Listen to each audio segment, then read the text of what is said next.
Because of my distinct honor to once again administer the oath to our second panel of the first day of the citizens' hearing.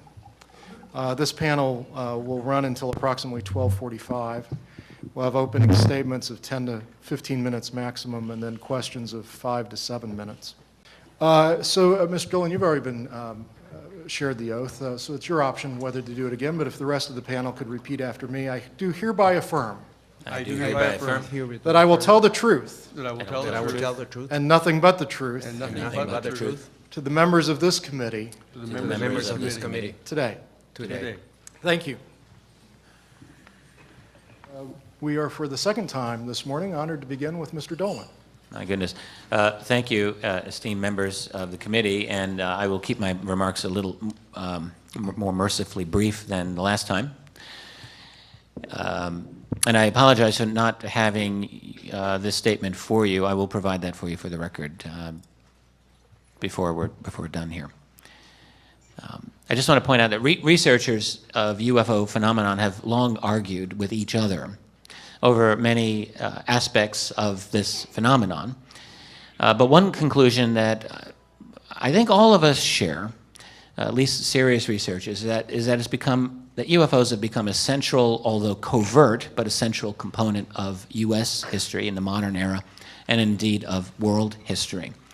But as everyone knows, you can't have much of a history that is a reliable, factually based history without access to documents.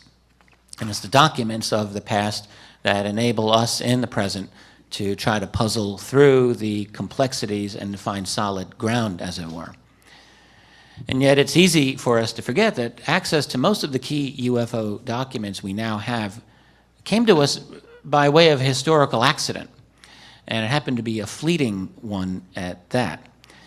All through the 1940s and 1950s and 1960s and well into the 1970s, there were many thousands of classified pages written about UFOs. And of course, the general public didn't know about this, and neither, it appears, did many or maybe even most members of Congress. But then came the end of the war in Vietnam and, of course, Watergate. And this was a certain key moment in American history, a moment in which the United States Congress investigated the intelligence community, for example, and when it reopened the investigation of the assassination of President John F. Kennedy and Dr. Martin Luther King Jr. and others. And it was a moment in which Congress dramatically strengthened the United States Freedom of Information Act, enabling U.S. citizens to petition their government for documents not merely relating to them personally, but to the nation in terms of broad issues of public policy. Well, little did members of Congress realize that of all subsequent Freedom of Information Act requests, the most popular category would be related to UFOs. And indeed, during the late 1970s, over 10,000 pages of documents relating to UFOs were released. The party lasted until about 1982, when a presidential order by Ronald Reagan made FOIA substantially less user-friendly and did not require many agencies to reply in a timely manner at all. The result was a major ballooning in costs to those people making requests. So the glory era of Freedom of Information documents, at least pertaining to UFOs, came to an end. To this day, more than half of all U.S. declassified UFO documents come from that period of time, over 30 years ago. Great for the Carter administration, shame on the subsequent ones.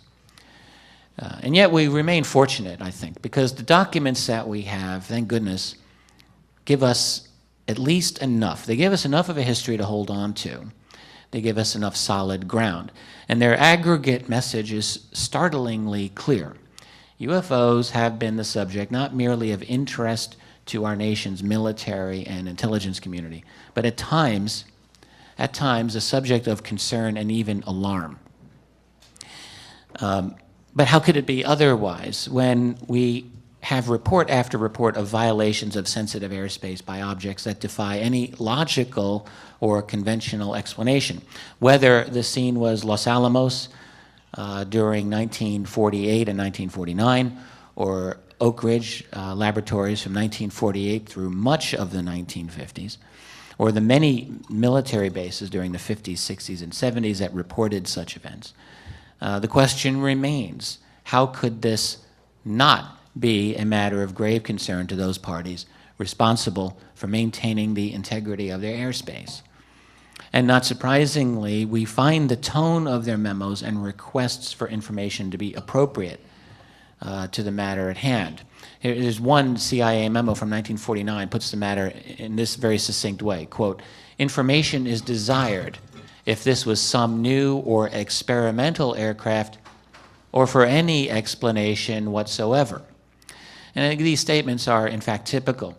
And the situation became so stressful to the CIA and elsewhere that on December 2nd, 1952, this is right at the very end of the Truman presidency, the CIA's Chief of Scientific Intelligence, H. Marshall Chadwell, wrote a classified memo to his boss, that was the director of the CIA, Walter Beadle Smith. And a key paragraph in this memo is as follows. At this time, the reports of incidents convince us that there is something going on that must have immediate attention.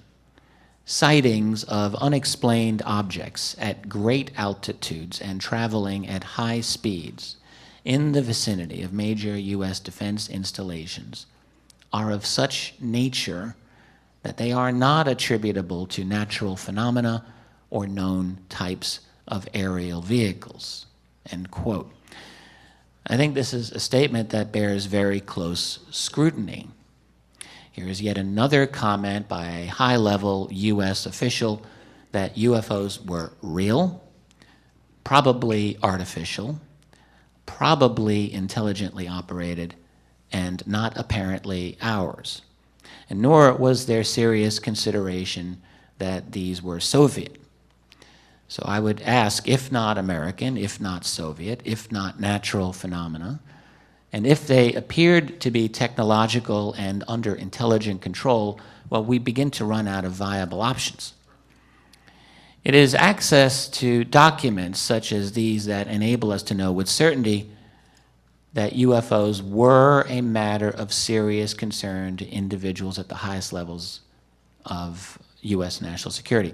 I would want to stress that I don't think any of the formally declassified documents we have by themselves prove that UFOs are ET. I don't think any of them do.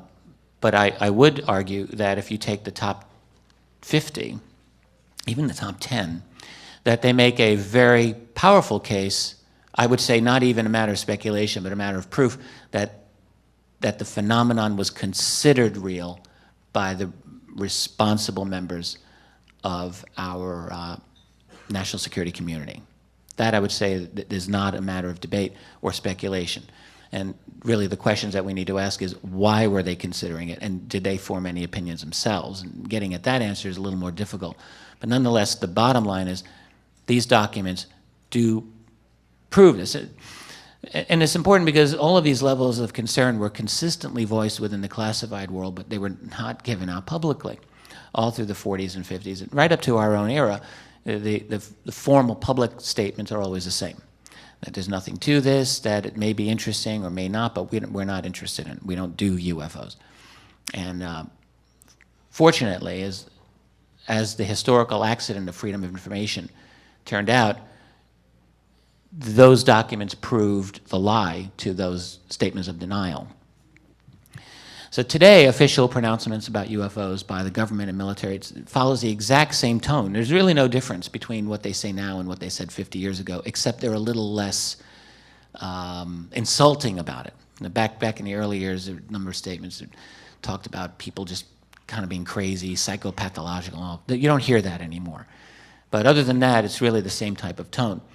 Unfortunately, though, we don't have the kind of access to classified information on UFOs as we once briefly obtained in the past. And yet enough genuine and recent UFO accounts have become known to us, many of which involve U.S. military, that we can see that very little has changed. something important is happening behind the veil of the classified world. My question to you is, how long will current members of Congress and the public at large be content to roll over and be spoon-fed nonsense by responsible officials when in fact they deserve the truth? Thank you.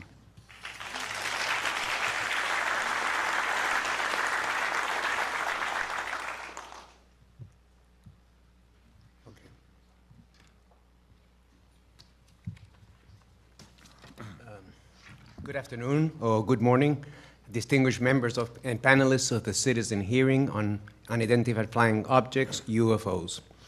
My name is Jose Antonio Neus, and I'm a Chilean-American journalist who has been actively involved in covering the mystery of UFOs and its hypothesis of extraterrestrial ET origin. Other theories are also possible and should be considered for the past 37 years. My very first article on this topic was published in a small New York newspaper on July 4, 1977, coinciding with the beginning of my professional career as a journalist in the United States. I was born in this country, but my family was from Chile. My father worked for several years in the United Nations in the early formative years of this international body, during which time I was born in New York in 1950. After graduating from high school in Santiago in 1969, I went to Europe and took a semester on French language and civilization at the Sorbonne University in Paris, and later studied journalism at the University of Chile in Santiago. I worked for a while as a science journalist for a weekly magazine in Santiago, and also wrote regularly for a daily newspaper in the mid-70s, where I was one of the first journalists in Chile to cover ecological or green issues on a regular basis. This was, however, a period of great turmoil in Chile following the military coup of September 11, 1973, the first time that fateful date shows up in modern history. I might add. So I took the decision to claim my U.S. citizenship and moved to this country, where I have lived ever since.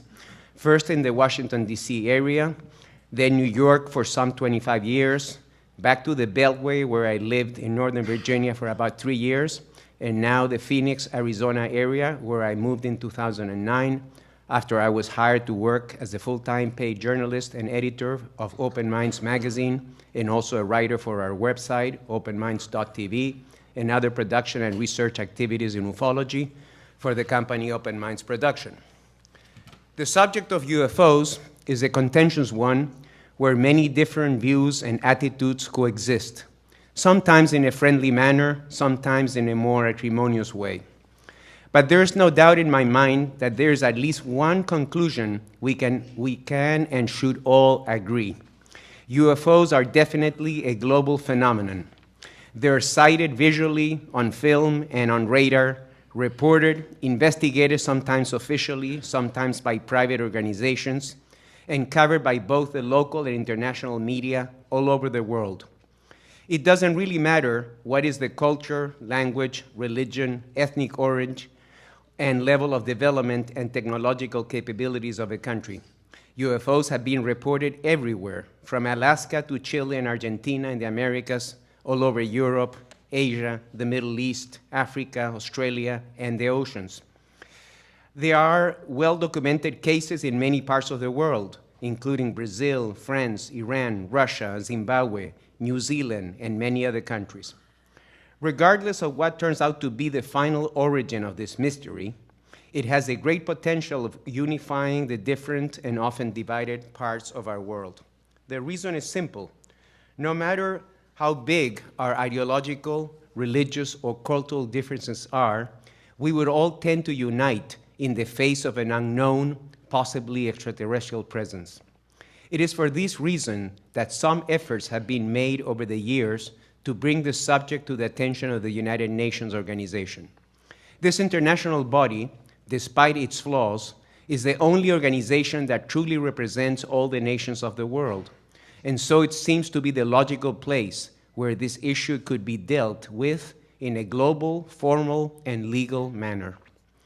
I will outline briefly the history of UFOs at the United Nations, a subject that I know very well firsthand, since I personally attended as a journalist the famous historical UFO hearing before the UN Special Political Committee on November 27, 1978. This was the result of a 2-year lobbying effort by Sir Eric Gairy, the Prime Minister of Grenada, a small Caribbean island which had gained independence from Great Britain in 1978. I'm submitting for the record a long article detailing the history of UFOs at the UN, which I published in the 3rd issue of Open Minds magazine in 2010. Grenada's UFO proposal was first raised officially by Prime Minister Gairy and Grenada's UN Ambassador Wellington Friday at a meeting of the UN General Assembly Special Political Committee on November 28, 1977. Grenada proposed the, quote, establishment of an agency or a department of the United Nations for undertaking, coordinating, and disseminating the results of research into unidentified flying objects, UFOs, and related phenomena. Grenada made further statements on November 30 and December 6, 1977. In an earlier speech in October, Prime Minister Gairy disclosed his own sighting, quote, I have myself seen an unidentified flying object, and I have been totally overwhelmed by what I have seen. As a result of all this effort, on December 13, 1977, the General Assembly adopted Decision 32/424, which acknowledged the draft resolution submitted by Grenada. Secretary General Kurt Waldheim duly forwarded Decision 32/424 to the member states by a note verbal on March 13, 1978. However, only 3 governments responded, India, Luxembourg, and Seychelles, and only 2 specialized agencies, International Civil Aviation Organization and UNESCO, replied with a flat, no comments to offer. Undeterred, Grenada launched a new offensive in 1978 with the help of one of the original NASA astronauts, Gordon Cooper, among others. A group of recognized experts was assembled by Gairy to testify at a hearing before the Special Political Committee on November 27, 1978, which became the high point of the Grenada Initiative. Besides Sir Eric Gairy and Ambassador Friday, who was now Grenada's Minister of Education, the hearing included testimony by astronomer Dr. J. Allen Hynek, the former scientific consultant for the U.S. Air Force Project Blue Book, who went on to found the Center for UFO Studies, CUFOS, Dr. Jacques Vallée, Stanton Friedman, who is present at the citizen hearing, and a first-hand witness account by Lieutenant Colonel Lawrence Coyne of the U.S. Army Reserve on the famous October 18, 1973 UFO helicopter near collision in Ohio. A letter of endorsement by astronaut Gordon Cooper, who was then working for the Walt Disney Company as Vice President of Research and Development for Epcot, was read into the record. Besides mentioning his own sighting and views on UFOs, Cooper wrote that, quote, we need to have a top-level coordinated program to scientifically collect and analyze data from all over Earth concerning any type of encounter, and to determine how best to interface with these visitors in a friendly fashion, end quote. At a meeting of the UN General Assembly on December 18, 1978, Decision 33/426 was adopted with the same heading to the previous Decision 32/424, establishment of an agency or a department of the United Nations for undertaking, coordinating, and disseminating the results of research into unidentified flying objects and related phenomena, end quote. The Grenada Initiative was gradually opening the door to UFOs at the UN, but unfortunately the effort came to an abrupt halt when the Gairy government was overthrown by a Marxist revolution led by Maurice Bishop of the New Jewel movement in March 1979. Ironically, Gairy was in New York to meet with Kurt Waldheim regarding Decision 33/426 when the coup took place. Some minor efforts to rekindle the UFO initiative at the United Nations were attempted by civilian investigators since the Grenada coup of 1979, but with no success whatsoever, because only a sovereign member country can bring this issue back officially to the UN, and no government has done so since the Grenada Initiative of the late 70s. The good news, however, is that we don't have to reinvent the wheel. The UN decisions 32424 and 33426 are already on the books and could be revived if there was political will. In closing these opening remarks, I want to make a few important points. While it's true that the majority of UFO sightings have mundane explanations, a fact recognized by most competent investigators and scientists, if you really study with an open mind the extensive data bank of UFO cases collected worldwide during the last 6 decades, you will find a small percentage of truly puzzling incidents that defy any conventional explanation. The prevailing view among most researchers and the media is that these cases have an ET origin, but this is not the only explanation. Other theories, including interdimensional or multiple universes, have also been advanced. Even time travel has been proposed. In other words, UFOs would be our own devices from the future coming back in time for unknown reasons. I realize all this sounds like science fiction, but think for a minute. Didn't you see people talking to each other at huge distances while viewing themselves on a screen in lots of sci-fi movies from the 50s and 60s? Well, this happens now every day through Skype and the internet.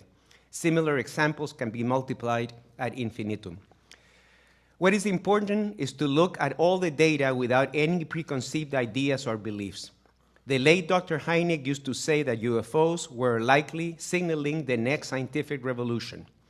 But we will never get there if we don't study the phenomenon in a truly comprehensive and unbiased way, and I might add, with the proper resources to do so. The political implications, or exopolitical as is now referred, are even bigger. The alien can become a catalyst to unify the peoples of Earth to realize that mankind must grow way beyond our current limitations if we're going to survive and prosper in the future. Many believe that open contact will never happen in an open way unless mankind's level of consciousness makes a significant jump. Let me finish with an appropriate quote from Shakespeare's Hamlet. "There are more things in heaven and earth, Horatio, that are dreamt in your philosophy." Thank you very much.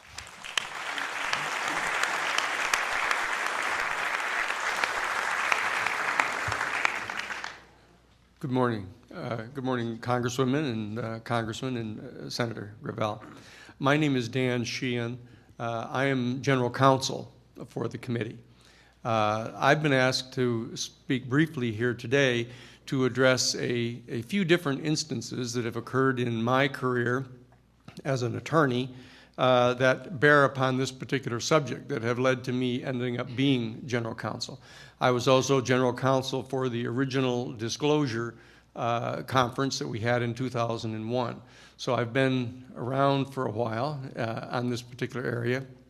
And it arose because I was Chief Counsel for the United States Jesuit headquarters in Washington, D.C. here back in 1976 when President Carter was elected president. And immediately after his election in November of 1976, President Carter called into his office the then Central Intelligence Agency director, who was George H.W. Bush. And President Carter asked to be briefed by the Director of Central Intelligence on the issue of UFOs. And in that meeting, CIA Director Bush asked the President-elect if the President-elect would leave him in as the Central Intelligence Agency Director, and that he would promise that he would never run for political office in his life if Carter would agree to keep him in as the Director of the CIA. Bush wanted to, at that time, become more or less like J. Edgar Hoover had become at the FBI, that he would remain, that it would be above politics, that he would remain in that position. President Carter reiterated his request for the UFO information, saying that he had his own person in mind to be the director of the Central Intelligence Agency, which happened to be Teddy Sorensen at the time.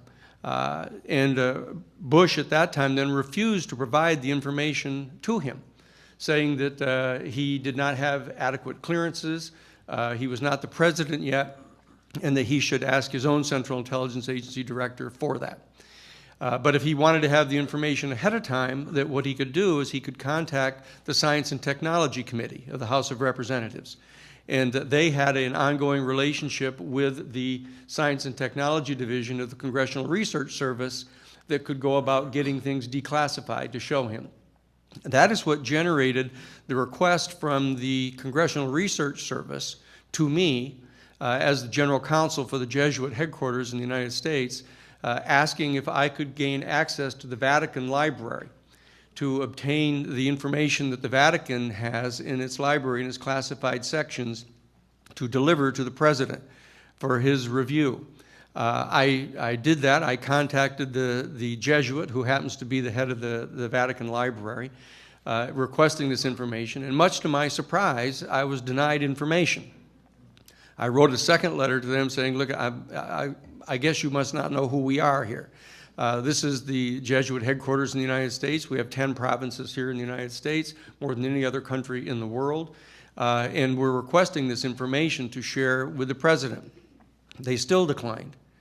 So I had to report that to Marcia Smith, who was the head of the Science and Technology Division of the Library of Congress, Congressional Research Service.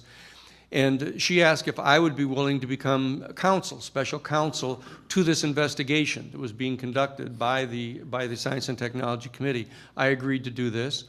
And I told her that I would need to have access to certain kinds of information that I would like to have declassified or get to see it. And she said, what would you like to see? And I said, well, the first thing I'd like to see is the classified sections of Project Blue Book. Those sections that have been referred to by Mr. Dolan earlier and by Gordon as not really available. Much to our surprise, I was granted permission to see them. And they brought them to Washington, and they brought them over to the Jefferson Building, the extension to the Congressional Library, before it was even open. The brand new building that they built across the street, remember? And so I was invited to come over there. I went over there. No one else was in the building.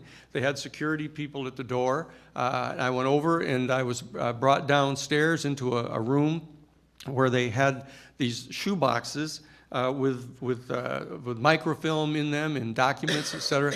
And in my review of those documents, I came upon photographs of unquestioned UFOs. It wasn't any question about what they were. It wasn't a light in the sky. It wasn't a vague report about having seen something going very fast by. These were photographs, official United States Air Force photographs, some taken through gun sites, but another one of a crashed saucer on the ground. That there was snow in the photographs. It showed the saucer had hit into a field and had plowed across the field and was stuck into a snowbank set up about a 45-degree angle. And I could see in the photographs U.S. Air Force personnel dressed in heavy parkas, taking actually film with those two cameras with the great big camera circles on top. The films like this, so it must have been in the 1950s.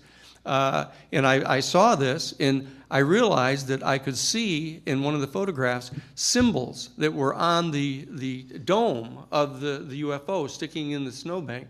So what I did, I had one of those, they were the microfiche, those little machines you put the microfiche in, you crank the little handle, very high tech this was.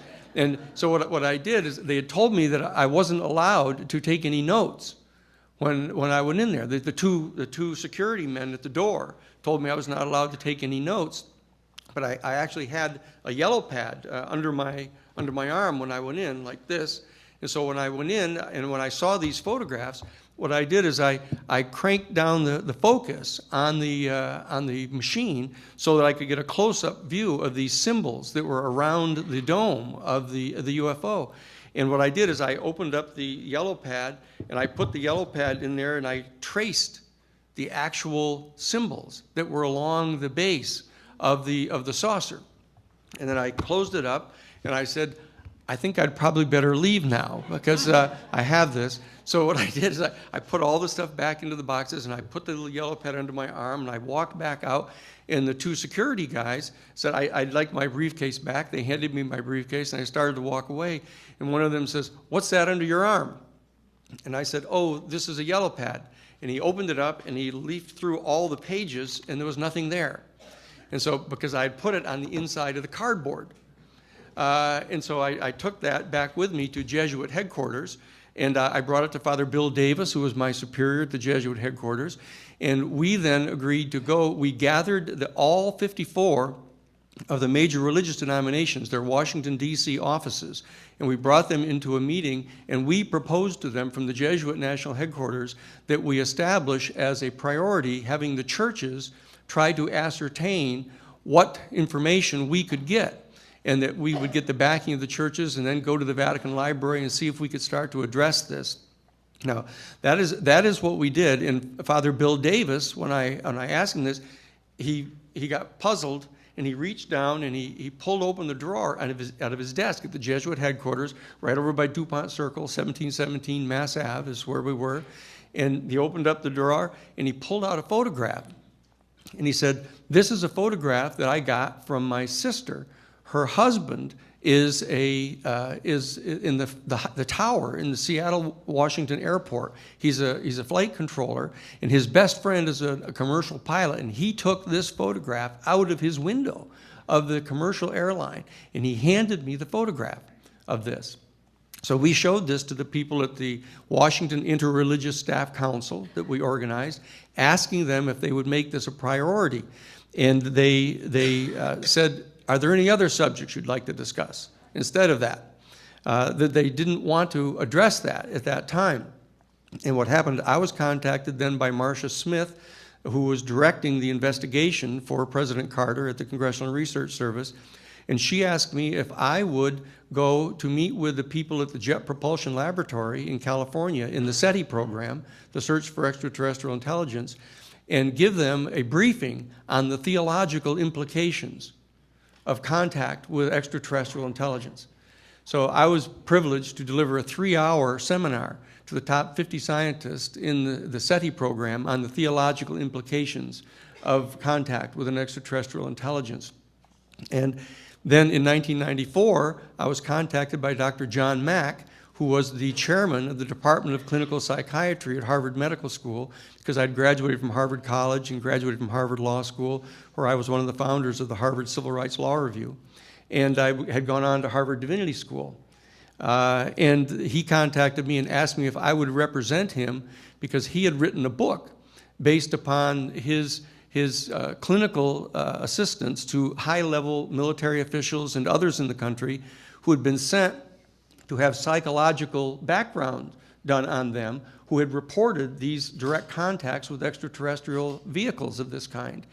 And when I met with him, he had written this book, and the faculty committee at Harvard University had called him into a session with the legal counsel from Harvard University and the head of the dean of the medical school, getting ready to challenge his tenure for his having written this book, that it was undermining the worldview of Harvard University. And so we met with Lawrence Rockefeller, and Lawrence Rockefeller agreed to fund what would really amount to a grand rounds to present to the Harvard faculty all of the basic information that we had on the existence of UFOs. And they then dropped the hearings and said they didn't want to have this hearings turned into a circus. Now, those were my initial contacts with them, and so I have delivered a number of presentations to the International UFO Congress over the years on the theological implications of contact with an extraterrestrial civilization. And as you may know, the Vatican has now started to issue press statements. They actually held a major press conference talking about the fact that in light of the more recent discoveries of the increasing number of planets that they now realize have suns and atmosphere and are in what they call the Goldilocks zone. They're close enough to their planet, their sun in their solar systems, but not so far away that they're likely to have potential life on them. And as these planets began to multiply, the Vatican has now held an official press conference announcing that they, in fact, have now taken the position that the discovery of extraterrestrial intelligence in a highly technologically developed intelligence is not inconsistent with Catholic theology. And that is what is going on right now. There are very high-level meetings going on right now with the new Pope to discuss what positions are going to be taken by the International Catholic Church with regard to the theology.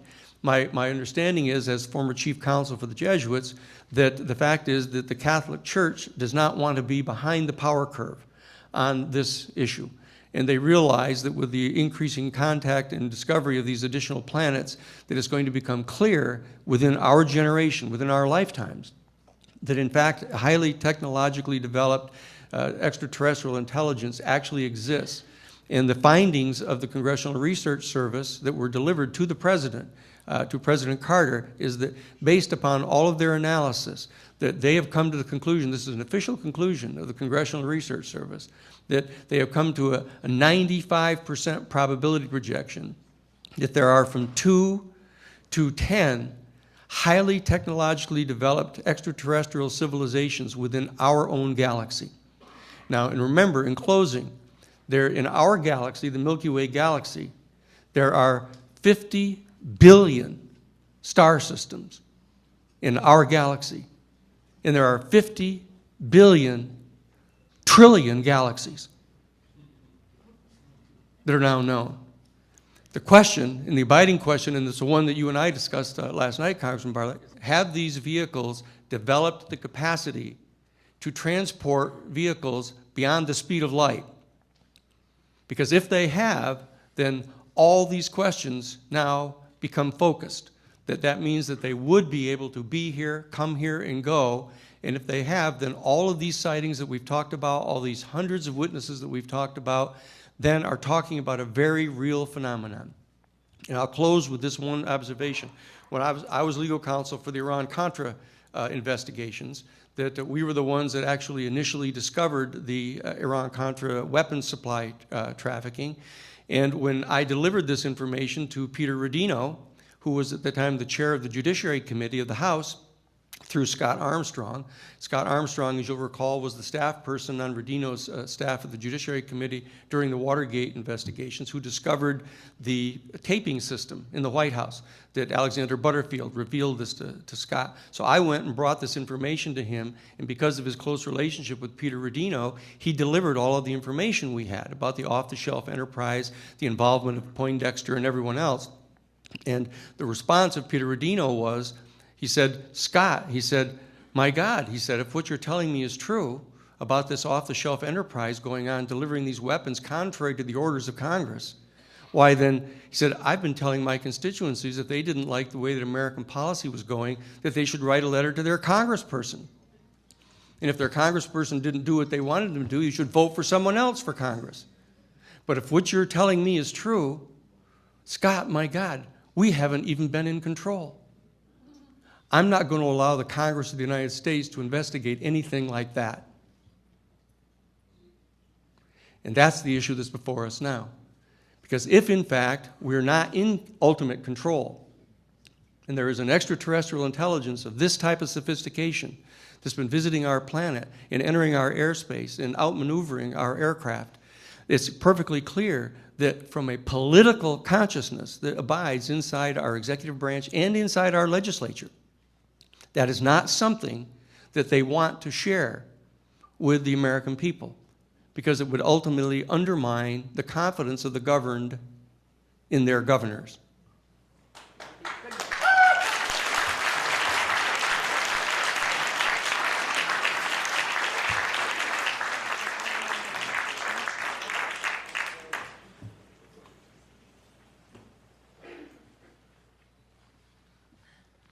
My name is Lieutenant Colonel Richard French. I am one of the writers of the original Air Force Blue Book. I was a student at Oregon State starting in 1947, and in my junior year I was asked what specialty I wanted to be assigned when I graduated. An advisor told me about the Office of Special Investigations, It sounded like an exciting and glamorous job, so I volunteered. Brigadier General Carroll, a former FBI director of the Washington District, was commissioned as an Air Force general and assumed command of the OSI. The OSI, of course, was also given the added responsibility of investigating the phenomenon of unidentified flying objects. The OSI assignment required that I have final top secret clearance granted before I could even report for duty. That caused a delay in my reporting because I, in fact, am adopted and all of my medical and birth records and all that are sealed. After a year, they straightened out that mess, and I reported to DO-20 at McCord Air Force Base, Washington. There, my training officer was a special agent named John Drejos. Under his supervision, I began investigating UFO reports and recording the incidents in the Air Force's Blue Book. The most controversial UFO incident that occurred in my early training and deserves special mention because of its unique factor. An F-100D pilot they launch the Ds, they launch them normally just in twos rather than fours like tactical fighters. Anyway, he pulled up on this UFO and it was approximately 30 yards directly behind the thing. The F-86 carries a total of 36, 2.5 inch, or 2.5, let me get this straight. Carries 36 of those 2.5 inch rockets, and they're carried in a pod that drops. And it drops and it automatically fires when it comes down. Well, he got the clearance to fire, which kind of surprised everybody, but he blew that UFO out of the sky. But the problem is that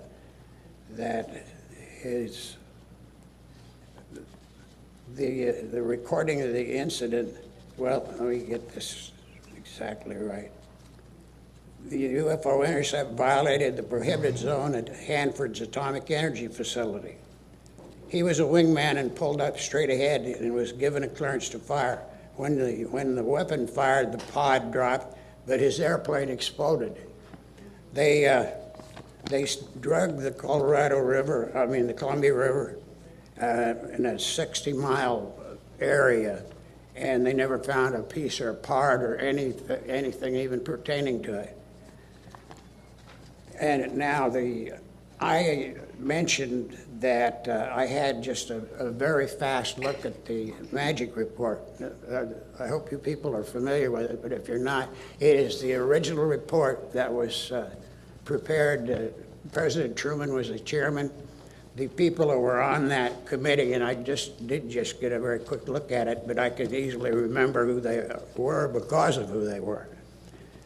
They included the chiefs of the president, of course, and also the chiefs of staff of all of the armed forces, arms of the United States. In other words, the chief of naval operations and the head of the Coast Guard, and on and on.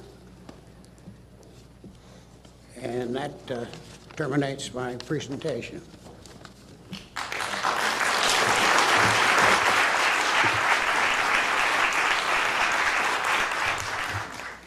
We have about 10 minutes for each member of the six of you, and that'll take us to 12:50.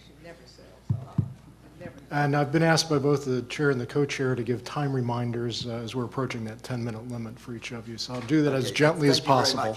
My understanding is that there will be time cue cards visible to the panelists here and to the members back here. So we will watch those and time ourselves. I remember a number of years ago, I was traveling in a car and had my car radio on, and there were two news accounts. One was that there were some UFO sightings over New Mexico. And the other was that there had been two mysterious deaths in New York City that might have been psittacosis. And if it was psittacosis, it might have come from dried pigeon manure. So there's a serious suggestion that maybe we ought to kill all the pigeons in New York. Well, I listened to those two newscasts, and I thought, gee, if these flying saucers are extraterrestrial, I think I'd wander around a bit up there and watch for a while yet before I landed. You know, as I said when we started this, it is really enormously arrogant and presumptuous to believe that we're the most advanced civilization in the universe. We still fight stupid wars and kill each other. There just has to be a better way, doesn't there? Oh, indeed.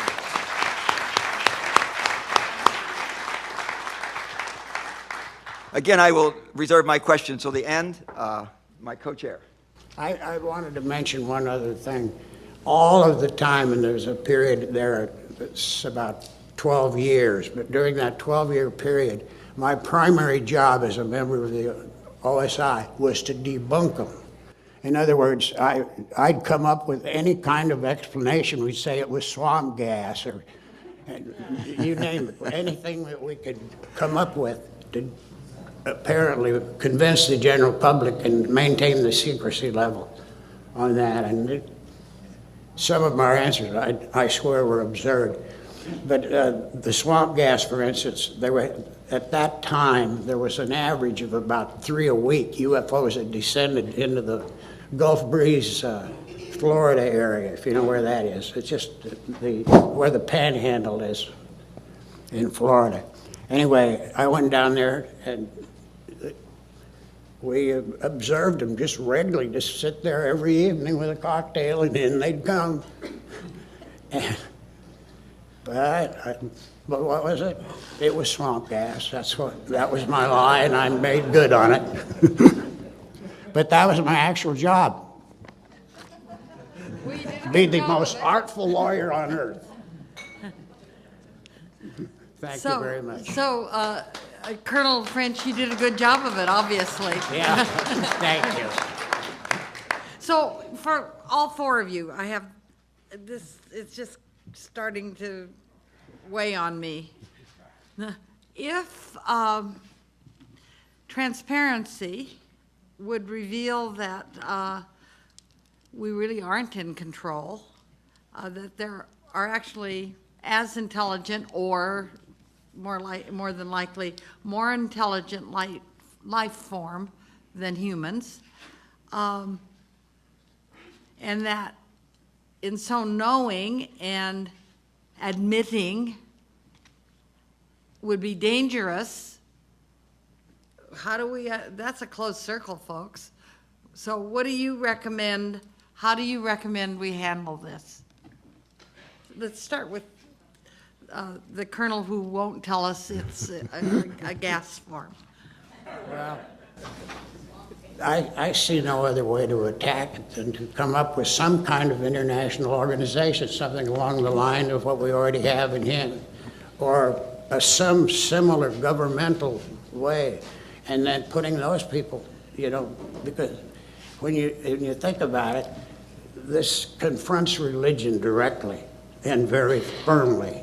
Yeah. And we do need some type of organization, something that can hold us, if need be, to contact these people from another universe. That when they come, you know, it's a lot better if you say, "Hi, buddy," not try and shoot their tail end off. So reclaiming my time to go on to you, Daniel. But let me add a piece to this now. Yes. Then how will the United States, for one, give up our rights as our national security rights if we went on to cooperate with the United Nations on this? Yes, this is a worldview issue. That one of the things that I discovered after a number of years in practice, that the reason I ended up going back to Harvard Divinity School to study after spending a number of years out practicing law, was that this is a worldview issue. That people don't think about this very often, but the reality is there's a spectrum of worldviews that are shared by our human family. The political manifestation of which, or the political philosophy of which, is you have people who are authoritarians, you have people who are reactionaries, You have people who are conservatives. You have people who are moderates. You have people who are liberals. You have people who are progressives. Then you have people who are basically what we refer to as utopianists, who tend to be theological for the most part. But there's a whole eighth worldview. There's an octave of worldviews, and there's a new worldview that is in the offing right now. And that is the worldview that is going to have to be addressed by our human family once we come to acknowledge that there are, in fact, there's a super sophisticated, highly intelligent extraterrestrial civilization, and that there may be more than one of these species. Okay, I'm going to reclaim my time Yes. because I wanted to know how to break through this. Yeah. It's a new worldview. We have to construct a new worldview. Okay, you're suggesting that we're going to take on a new worldview. If that's what it takes to happen, we're a long way from that. Tony, Mr. Huneos. Well, you know, every so often things happen in the history of the world that change, that lead to a complete change. And that was the case when America was discovered, and it was called the New World, even though it was part of the same world. But at that time, you know, it completely changed the paradigm of the late medieval period. And there was even discussions whether, you know, maybe the Earth paradise was in America, or whether the Native Americans had a soul. You know, it was a whole kind of huge discussion. And eventually, obviously, we're here, so it worked out. And same thing when the atomic bomb was released, you know, dropped in Japan. That changed the paradigm of that period. So I think this is the next frontier. And I don't think it's going to be as difficult as it seems, because we're kind of conditioned already by the media and by the entertainment industry. I mean, even when I started this business, such as we could call it a business, this duty many years ago, the attitude of people was very negative. Mm-hmm. Really, UFOs were considered like a cookie subject, you know. And so now, people, if you ask a young generation, for them, it says, well, what's the big deal? It's obvious that there's life in the universe. So I don't know exactly how it will happen, but it will, and we will have to adjust and move forward. So I guess it's a good thing we have the entertainment industry to turn on people's imaginations. Richard? Yes, thank you for this question. It's very important. I often think, you know, no parent is ever ready for their first child, but they happen anyway. Disclosure of this reality, you know, we may or may not be ready for it. We probably won't be ready for it, frankly. I think that our society is going through such a tremendous revolution. This isn't 1990, it's certainly not 1950, and so we have capabilities today that I think are forcing this issue out. WikiLeaks didn't exist 10 years ago because it couldn't exist. There wasn't a global infrastructure. Cell phone cameras, all of this is all new. So I think something's going to happen that's going to force this out front and center. And my suspicion, I can only guess, is that those people who have knowledge on this, and I think there are such people, must be aware. They must be aware that they cannot keep this secret forever. I think the wise thing to do would be judiciously and responsibly to begin allowing some of this information out. Maybe there are controlled leaks today. I do think that when this matter is out on the table, that doesn't mean all the answers will be there. It just means that we'll be able publicly, without all, you know, joking and ridicule, to be able to talk about it as a public policy issue. I also think that this will necessitate a geopolitical revolution. You mentioned the issues of U.S. national security. Well, there's other countries in the world, and they're all going to be affected by this. And so it will have to be necessary for there to be a true United Nations, something that actually works, that people can believe in. Because without that, I think it's just going to be a big mess. Do I have any more time? 2 minutes. Let's the next discussion. I would like to go from we're worried about airspace. How about cyberspace? So, may I make a comment at this? I'm basically, I mean, my background is I have more combat than virtually anyone you'll ever meet. I have more than 800 combat missions, 860 in jet fighters. wow. So I'm not afraid of battle. No, obviously I think not. the dumbest thing we could possibly do is weaponize space. And I've been in that argument several times. And it would be absurd to do that. Thank you. Thank you. Good. Enough. Cyberspace. That 1 minute is all we have. It's quite clear that the technology that seems to be at the disposal of this civilization is able to access, if the FBI can tap into your internet, and then clearly they can too. So they're undoubtedly monitoring all the communications that are going on. And I would dare say that there is a process going on of feathering into our culture information, technology, et cetera, that is going to soften this blow. That there's a process going on of released information, of contact information, et cetera. And I find it, based on 40 years of doing these kind of investigations of Watergate, Iran-Contra, and others that I've been directly involved in, that there's clearly going to be a decision made by very high-level people above all of our pay grades here, I say with all due respect from Congress people, that there'll be a decision made to start feathering information into the culture to prepare our people for this rather gradually, which has been going on now for the last 60 years. I think we're finished. Thank you. Congresswoman Kilpatrick. Thank you very much. I think I want to start with the Colonel. I served on the Air Force Academy Board for about 6 years in my 12-year tenure, 14 years in Congress. I served on the Appropriations Defense Committee, first African-American woman ever to serve there. It's only been 3 in the history of our 2,000-year country. It's outrageous. We really believe that women have something to offer. So I really appreciate your service. Right. We come from a let's work this out kind of thing, so we wouldn't have this problem when we control the world. But having said that, Colonel, I really appreciate your service, your time, your dedication, 800 plus. I've been all over the world with the Defense Department, and it's been quite an experience for me, and it's really capitalized and captured my tenure in Congress, really. Why is it that when you were there, you couldn't talk about it? Everything I've read and seen, everybody hush-hushed it.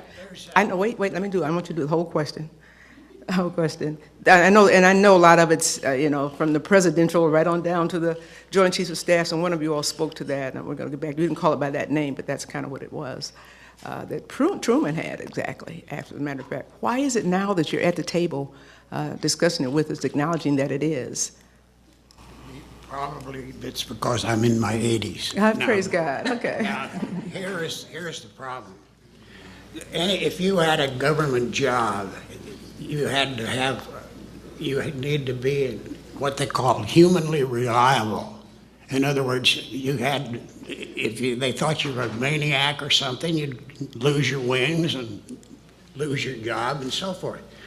So anyway, I think it's because of that. Basically the human reliability problem, the fact that there are some real lunatics in various places and you can't identify them well enough. And then they won't submit. Well, you have a problem with next of kin. If they have a child that is ill mentally, what do you do? You believe today that as you sit here with us and former members of Congress, 80 plus years of experience, having now before this committee whose time has come. Since 1968, there's been no hearing, as you know. We're moving to that. And I don't know that the answer is another hearing right now. I'm afraid for that. I heard in this discussion this morning, there's a lot of private things going on. I like to see partnerships, private-public. I think that's when Americans get our best bet, when we come together as a nation in a private-public kind of atmosphere. When you talk about what you just said, and I agree that it's urgent. I think somebody at the table mentioned coming together and acknowledging it, which we haven't done as this country. Other countries are beginning to do that, and some were mentioned this morning. Do you think the Air Force will ever come to that point? And is it a domestic, international partnership that we need? How would you begin it? You come with the credibility. It's necessary, and I don't think we got much choice. Something's got to be done. Right.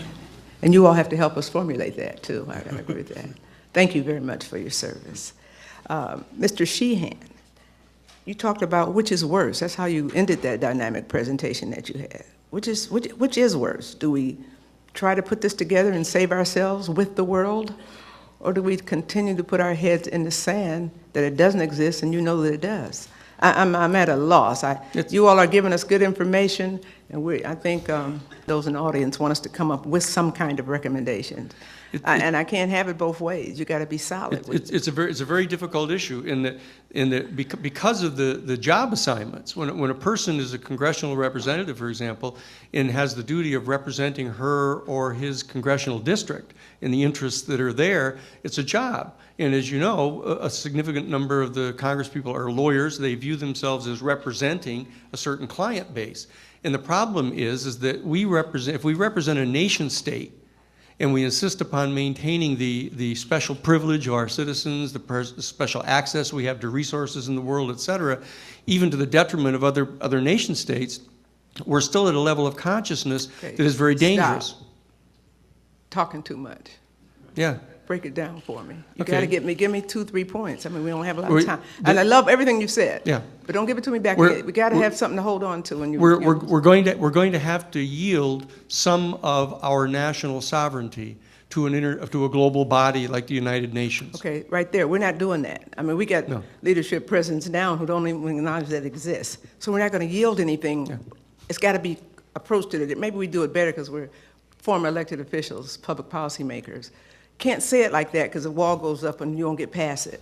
Yeah. It's got to be a better way to say that and begin to do some of what you suggest. And it'll come probably through religious communities, that the altering of consciousness with regard to an angelic realm, an other dimension of reality, that's where most people categorize these types of discussions. Okay, They're and theological. that's where you worked with the Jesuit Yes. Coordination Coalition. I think right. that's a good start. That's I think right. you can't leave out private industry. I think you can't leave out the universities. I mean, it's got to be a major coalition of things and institutions in our country and around the world that would come together more than one time with experts like yourselves and laymen like us and others who have interest in the issue, because it is a world phenomenon.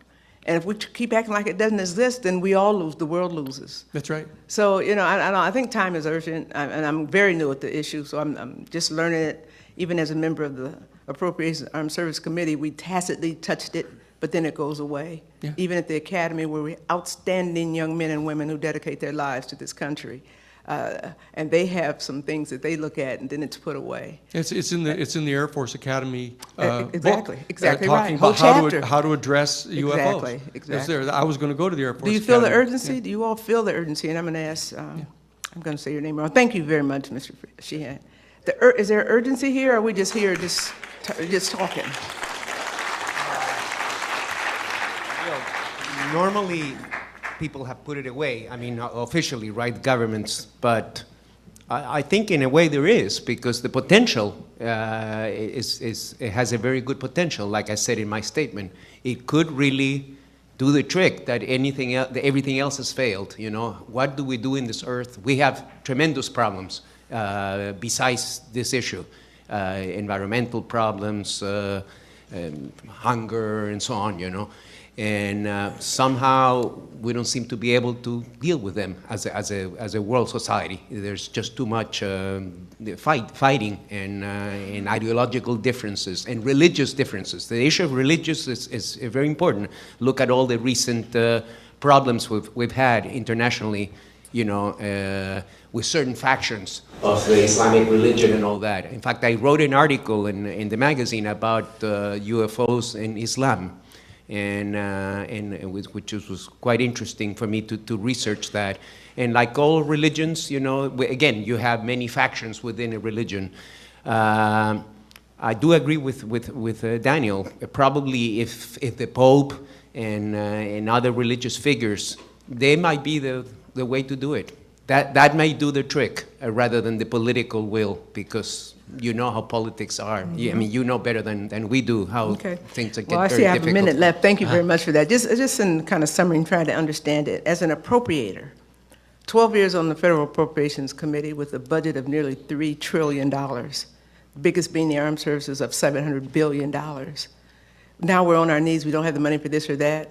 Could this possibly be something that can save our budget, get new resources, make it universal, offer some kind of, I'm looking at it from an appropriations point, there's got to be some coming together. We spend a lot of money doing a lot of things that never happen. Quick answer, I sit yes. here as an appropriator looking for dollars to help save America first and incidentally help the rest of the world. Sorry to interrupt there. Anything that can allow an object to loiter indefinitely, instantly accelerate, and do it all silently is using something better than petroleum for it moving around. So there must be, whatever that answer is, there must be something implicit in the reality of this phenomenon that will actually be a game changer. And that's really the one hope. We've got everything so messed up in every other way, looking at the world. We're not cooperating, we're fighting. But if this is real, if there is an energy paradigm solution here in the UFO phenomenon, that by itself is worth every single effort that we can make to get that out in the open. Thank you. Thank you, Mr. Chairman. Thank you. Thank you. Thank you very much. Senator Gravel. Let me point out that it's not only the problem of the Congress, it's the problem of the American people, which has been propagandized by the Congress and its leadership, that we are superior as Americans to anybody else in the world. That's the problem. If we're going to have a global community, we must put our humanness first before our nationality. And what the testimony that I read is that you're talking about a paradigm change in global governance. Now, let me ask this as a favor to you, to us, for this immediate hearing. Would you, Antonio, get together with Daniel and the others and draft a resolution that we could decide upon at the end of the hearings on Friday to recommend the creation of a United Nations agency using the Grenada precedent and already the numbers, the resolutions that have been. So you draft that, and it's not, doesn't have to be 20 pages, it can be 1 page, maybe 2 paragraphs. You draft this so that we can get our hands around something in this regard.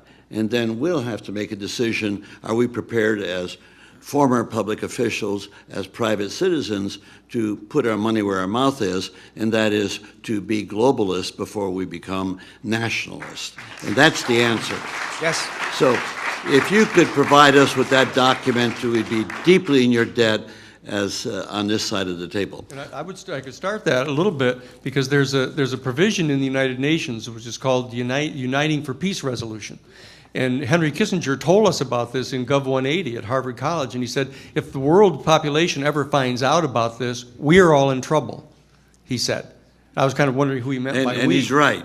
Yeah, that's the government, right. The leadership is going to be in trouble once the people wake up. That's right. But you need a device. Yeah. And right now, the device is the knowledge that you're bringing forward that we're trying to observe here. So first, would you bring that resolution as soon as you can? Surely. We'll circulate it among the members and the leadership of the Paradigm Research Group. Yeah, we can do that. To seek their We'll be glad to. Now, the question I would ask, Mr. Dolan, you mentioned that the compendium of documents that you're aware of has come about through Freedom of Information Act, has come about by accident in many regards. Is there anything out there that document-wise backs up the Roswell incident, that is the crash and the humanoids? Is there any document that we could put our hands on? Yes, sir. There are a few very interesting documents. Even as early as July 1947, FBI, which was involved in investigating the so-called flying saucers very actively, had a memo indicating that the debris or whatever was recovered at Roswell was being transferred to Wright Field, Dayton, Ohio, U.S. Air Force headquarters. I think that's rather interesting. Whatever this was, if it was some kind of balloon apparatus, I think we could ask why would that be transferred to Wright Field? So that's interesting. There are a number of other documents that talk about rumors within the military, discussions of There's- that's yeah. not good enough to Right, prove, no, that's because it's exactly right. hearsay. But regarding Roswell, there was, back in 1994, the General Accounting Office of Congress was tasked with looking into the Roswell incident.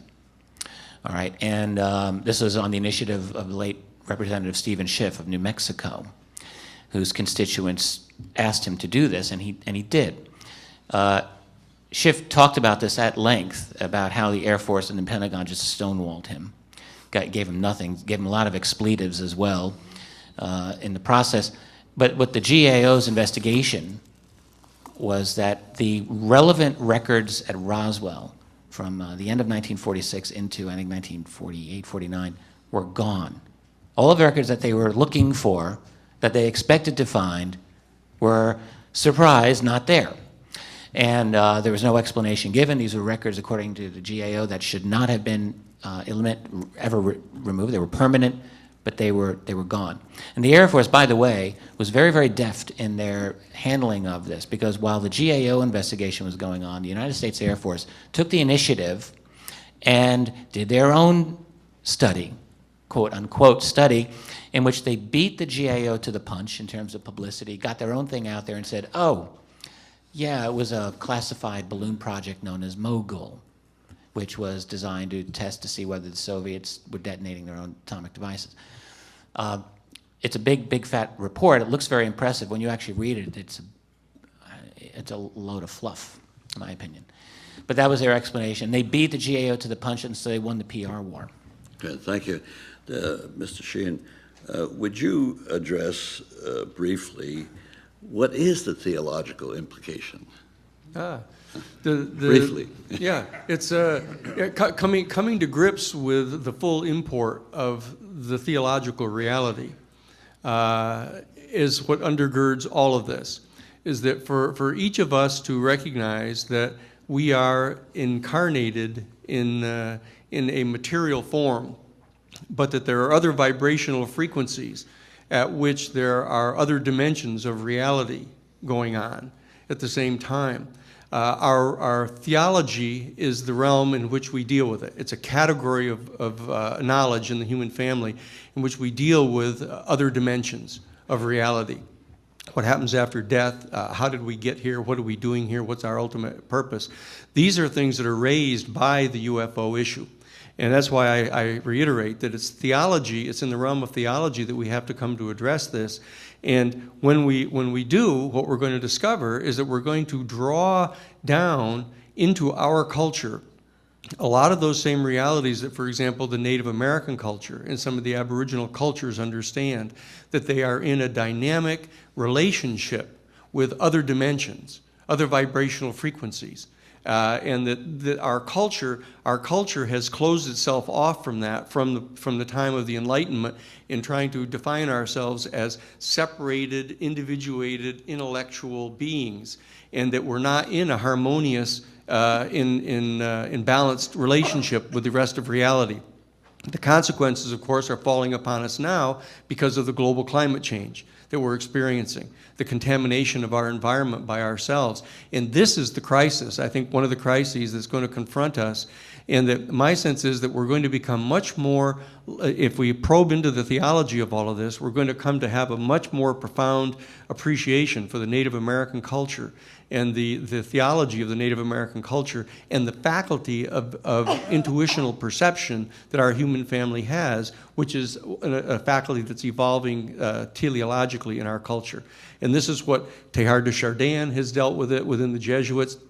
It's the cutting edge of modern theology, and the insights that we've gained now through quantum physics since 1923 to 1926, we have to integrate into our scientific worldview the insights of quantum physics.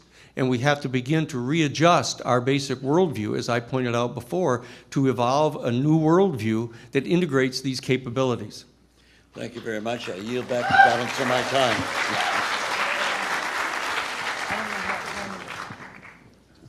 Congressman Cook. I would like to start by asking Colonel French, you were involved in the initiations of the Blue Book processes. Yes.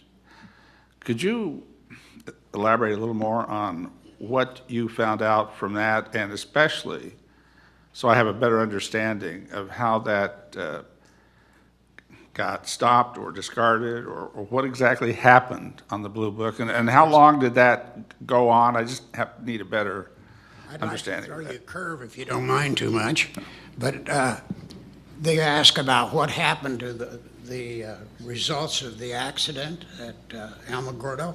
Yeah. Well, all of that was taken to what is called the Foreign Technology Division at Wright-Patterson Air Force Base. And what was shipped, there was physical debris, actually parts of some kind of airplane. Another unusual aspect of it was, though the metal wasn't any thicker than cellophane. I mean, but you put it in your hand and you crush it together and it flops right back into shape. We had it analyzed. It didn't come from Earth. There's no known, we have no known source of whatever that metal was. You had that in your hands? Yes. You've actually held some of that? Yeah. Okay. And so is Marcel. Jesse Marcel did the same thing. Yeah. And I understand from the Roswell, basically, what's generally called the Roswell incident.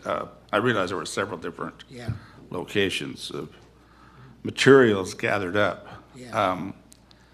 There were dozens and dozens of witnesses on the materials, and you're clearly one of them, and one of the, at least in terms of the analysis of the materials, not necessarily gathering them up. But tell us about, were there witnesses of any, as has been referred to as humanoid? Oh, yes. But and who, because you don't hear nearly as much also- about that, but They could you also were taken to the Foreign Technology Division. There were, if I remember, it was about 8 or 9 corpses.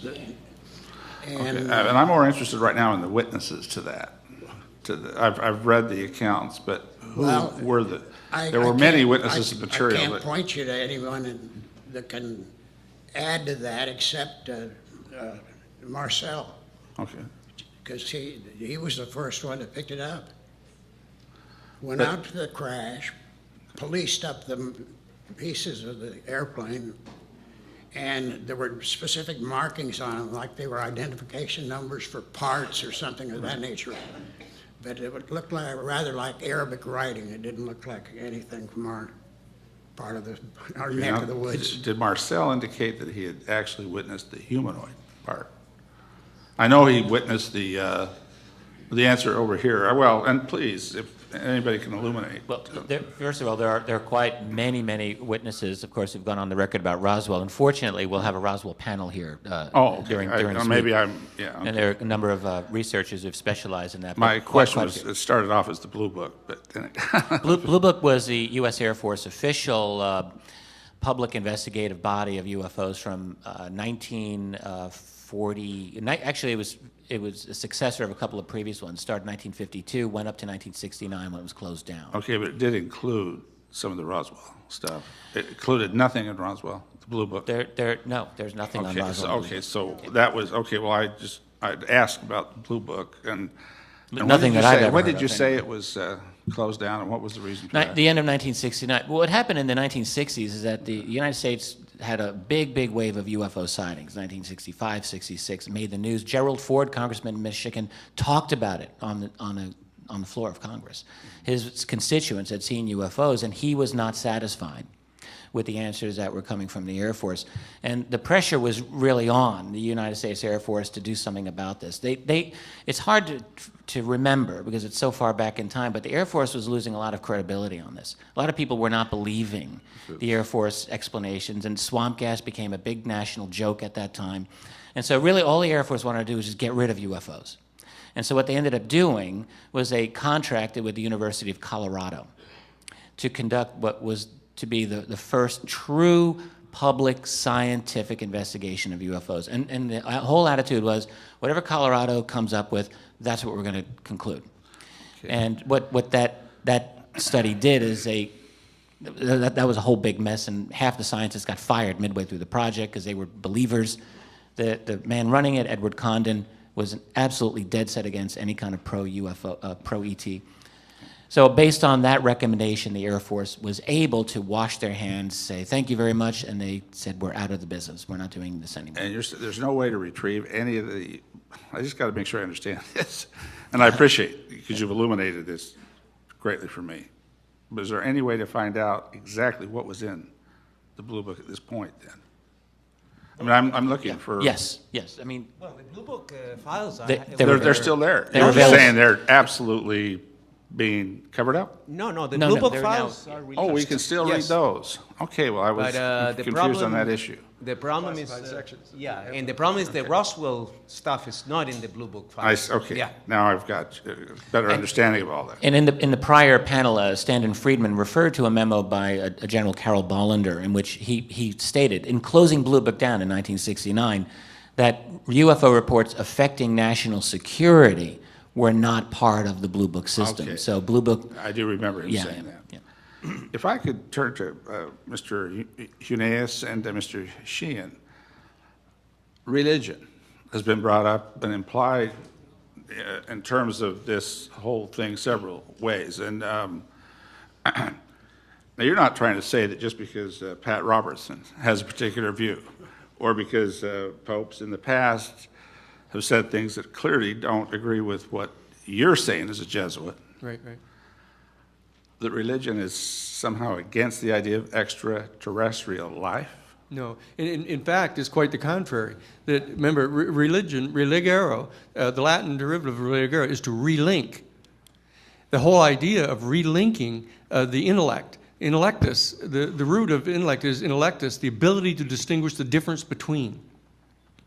That whole ability that we developed somewhere between Australopithecus and Homo erectus, this intellectual capacity, we alienated ourselves in a separate entity here behind our eyeballs from all of the rest of reality. Sure. That's the danger. Okay, but I'm going to kind of adjust Yeah, this a little yeah. bit. Was there an implication that it's more of the, well, let me just say this, going to Christian religions in specific, you think there's some bias against the belief in extraterrestrial? Because you were talking about maybe we're going to have to accept No, this from a different religious perspective or something. No, I think that within one of the features, the unique features of Catholic Christology, for example, is each of the worldviews that I'd pointed out that have political implications, there are subsets of Catholic and Christian theology in all of those. So there's a reactionary worldview that is fundamentalist, that everything is divided into good guys and bad guys, and there's Satan in angelic realms, and they've projected this satanic reality that they have onto extraterrestrials, which is very, very dangerous. Well, I would, I'm not in any way here to do missionary work for my particular religious faith, or certainly to speak for my religious faith. I'm a Mormon. But on a fundamental level, many Mormons believe it's consistent with doctrines of the church that there is life What's an official doctrine? outside the It's an terrestrial official sphere. doctrine of the Church of the Latter-day Saints.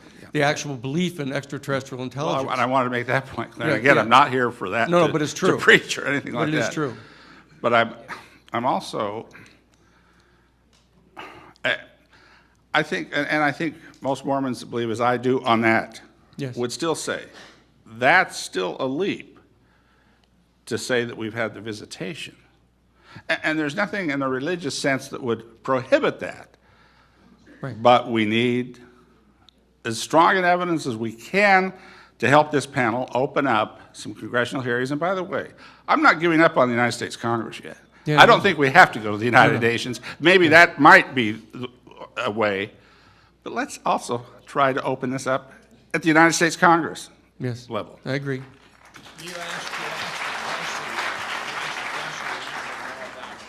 The Catholic position on all this. Well, my grandmother's a Catholic. That's all I have to do with the Catholic Church. However, it's very important, one thing that the Catholic Church has done, and believe it or not, they commissioned the building of a wide-angle lens to search the skies for inbound UFOs. It's in Tucson, Arizona, believe it or not. Okay, well, thank you.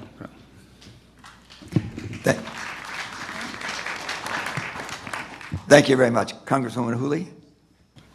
What kind of mean, the reaction over the last 30, 40 years in the United States, what's the reaction and what has happened in the rest of the world? What's going on? Have there been sightings? Do they feel differently about it than a lot of people feel about it here? What's happening elsewhere? Well, as I said in my statement, the one thing that I think even skeptics would have to agree is that the UFO phenomenon is worldwide. It doesn't matter. I mean, it doesn't matter the religion, it doesn't matter the ethnic origin, the language, the culture. It has been reported all over the world. Now, there are some sociological differences, as you would expect from different cultures. But we see there's quite a rich history of even UFO investigations, official investigations, and we will be discussing this in a few more sessions during this week about investigations. And we have, in fact, with us some members from some of the South American agencies. So we've seen an opening in recent years, particularly in some European countries and particularly in South America. Now, odd as it may seem, it almost seems to be good politics now in South America to have a UFO investigation. I know it sounds awkward, but the Latin culture is obviously more open. There's much less ridicule in the media and all that about this phenomenon. And so we've seen a trend. It started with Uruguay back in the late 70s, and we have a representative that will be speaking later in this week. And then Chile, Peru, Ecuador, Brazil, Argentina recently announced the creation of a UFO agency within the Air Force. What is interesting about the South American approach to this phenomenon from an official point of view is that there's not an adversarial relationship between the official military agencies and the civilian UFO committees or UFO groups. Totally different from the United States, where we, even in the days of Blue Book, there was always a big fight between ufologists, civilian ufologists, and the Air Force. That was classic, you know, if you read the history of UFOs in the United States. But in South America, and it used to be a little bit like that too in South America, not as bad as here. But now you see that they cooperate. And usually what happens is because a lot of these agencies, they have a limited budget, a small budget. Right. So they call for volunteers from the civilian community. And that shows us a model. We don't have to have an adversarial. We don't have to fight the government. This is a mystery. We should all work together in order to solve this mystery. So that's at least some of what is going on. But even Russia has had a lot of official investigations. Even under the Soviet Union, there were committees there were actually two committees that were going on in the late 70s and 80s. One was a public one through the Soviet Academy of Sciences, and the other one was a secret one by the KGB and the Ministry of Defense, the Soviet military. Nobody knew about that one publicly, but the scientific one was even officially revealed, even in the controlled Soviet media. And then, of course, under Gorbachev in the 1980s, Glasnost, it opened up, and the UFO phenomenon became very, very popular in the late Soviet society and into modern Russia. So China has had kind of a semi-official organization called the China UFO Research Organization. We have one of its founding members here also attending this hearing. So yes, you see it all over the world, and in other countries actually have a more open attitude, I mean officially. So it provides a model also for the U.S., in my opinion. For any of the panelists, the other question I have, one of the other questions I have is, a lot of people, when they talk about this, at least in this country, are ridiculed when they talk about it. This is, poo-pah, you're somewhere in outer space. Why, I guess, has there been some organization, or is it just our attitudes in the United States? Tell me why there's so much skepticism in this country. I'll try to feel that. I do find privately people are much more open about this than they are when they're in a public situation. That's one Right. thing. People discover that probably any of these researchers, and they discover, oh, you research UFOs, inevitably they will say, oh, let me tell you about what I saw last year, 5 years, 20 years ago. So those stories are out there, and people, I firmly believe there is a true hunger for knowledge on this once people realize that there's something to it. But I agree with you, in our public discourse, this is a third rail. Whether you are in major media or politics or academia, they're all really the same in this regard. I had a professor at UCLA call me a number of years ago, department chair, said, well, I really just want to let you know I enjoy your books. I said, thank you, why are you whispering in the phone? Which literally he was whispering, and he said the typical thing that every professor would say, well, my department's kind of political and, not go. Right, so it's always the retired ones who look for me. But personally, I believe, the tone was set back in the 50s, and in fact, the top skeptic debunker in the U.S. at that time was a Harvard astronomer by the name of Donald Menzel. Menzel wrote a number of books. He was like the pit bull guard dog maintaining orthodoxy. If some little community college professor was going to get out of line and talk about UFOs, here's Menzel, Harvard astronomer. Who's going to argue with Menzel? And he'd slap them down. Menzel, we learned years later, had a very, very close relationship with the National Security Agency. Very close. Does this prove that the NSA used him in this capacity? Who knows? But these things, this is how it looks. Back in the late 1970s, journalist Carl Bernstein had the famous Rolling Stone article in which he said there are over 400 U.S. journalists that I have identified who had a covert relationship with the Central Intelligence Agency. CIA promptly said, well, we don't do that anymore. And if you read the language carefully in their statements, especially in the 1990s, they're very lawyerly in their denials. It's very clear that there are relationships. So what I am suggesting, and I guess this is the conspiracy angle here, but I would suggest that there are proxies that work with national security elements. Look, it's an open revolving door in much of our society anyway. Most of this is out in the open, but I think that there are relationships, friendly relationships with academic and with media and political as well, where you have the herders who basically keep the underlings in line. And every now and then someone gets out of line and they have to be dealt with. So I think that that's how the culture is created, and it has a top-down effect. And most people, they don't want to be Superman. They have their jobs, they have got their family, they got their things, they can't fight the machine. So they just, they live their lives and hope that someone else takes it on. And there are documents that Mr. Dolan can tell you about, the internal documents in the Air Force and others where they consciously instruct their officers to ridicule and debunk people. It is a specific official policy inside the Air Force. People they know positively have seen one of these things to try to destroy their credibility. Yeah. In the Robertson panel, which is a famous CIA symposium that took place in January of 1953, in fact, they used the word debunk. It's in the document itself. And as the colonel says, specifically assigned to go out and ridicule them and tell them they're ridiculous. And most people can't stand up against that kind of thing coming from authority figures. Right. The Robertson panel was the last act of the Truman administration. It was the last weekend of Harry Truman's presidency that this classified panel took place, and it was specifically related to UFOs. Very interesting little historical factoid there. And as Daniel just pointed out, its conclusion was, this is a necessary topic and we must debunk it to the American people. This is not a good thing for them to be thinking about. Thank you. And they're Thank you working with the very much. media to do that. Thank you. Thank you. Thank you very much. From where was the balloon, the mogul balloon that was supposed to have been the Roswell incident, from where was it supposedly launched? The mogul, I thought they were at White Sands, Alamogordo, that area. We have the record. Oh, I'm so sorry.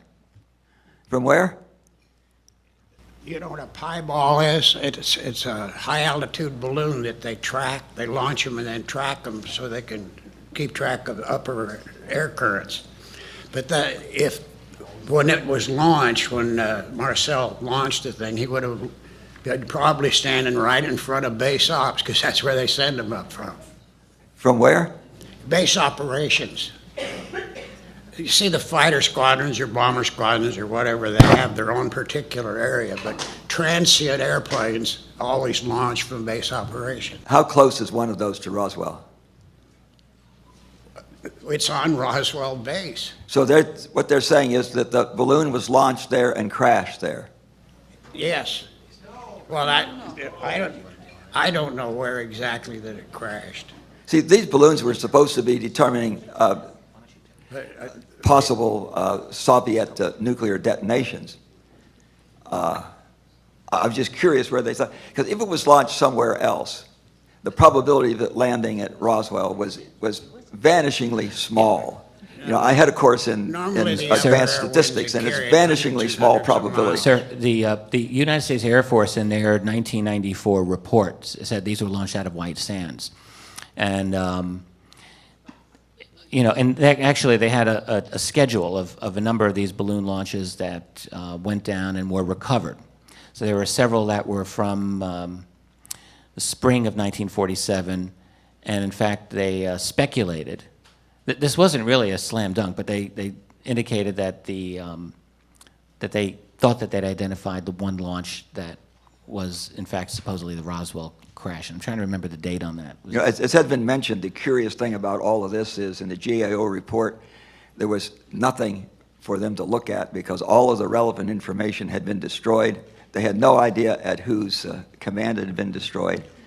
And, you know, this is very unorthodox. It should have been there. Kind of interesting, isn't it?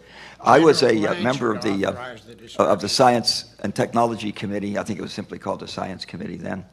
When Schiff held this, I thought it was a hearing. Apparently, it was a briefing, and it was what, about 94 or 5. I came to the Congress in 93, and I remember his interest in that. When I was first approached about this week's activities, I was cautioned that if you do this, you could possibly be relegated to the lunatic fringe. And this may not be good for your potential activities for the rest of your political productive life. I'm 87 in 5 weeks, so I don't know how much remains anyhow. But I said, you know, I'm going to do this because I think there's a very serious constitutional issue involved here. Whether there are UFOs or not, whether they are extraterrestrial or not is really quite irrelevant to whether or not there ought to be hearings on this, because the First Amendment to the Constitution says the right of the people to petition the government for a redress of grievances. Mr. Sheehan, doesn't this fall within that? Oh, yes. There's no doubt about this. But the fact of the matter is, in a national security state, from the passage of the National Security Act of 1947, there has been an entire caveat on the Constitution that things that fall under national security, when Oliver North can sit right in front of you and say, sure, I lied to you, the Congress, because this was a covert operation. You know, that we're in charge, you're not in charge. And so there's an entire national security state kind of subculture that believes that they have the right not only to hold information back from Congress, but to openly defy Congress. When you pass the Boland Amendment prohibiting them from engaging in the covert operations against Nicaragua, they go ahead and do it anyhow. The danger is a national security state, and if it arose in the context of the Cold War with the Soviet Union, we should move very aggressively at the end of the Cold War to try to disassemble some of those structures of the national security state, not try to create a new one, so that they went searching very quickly for some ultimate other that they had to find, and they ended up having, you know, Afghanistan or Iran or Iraq.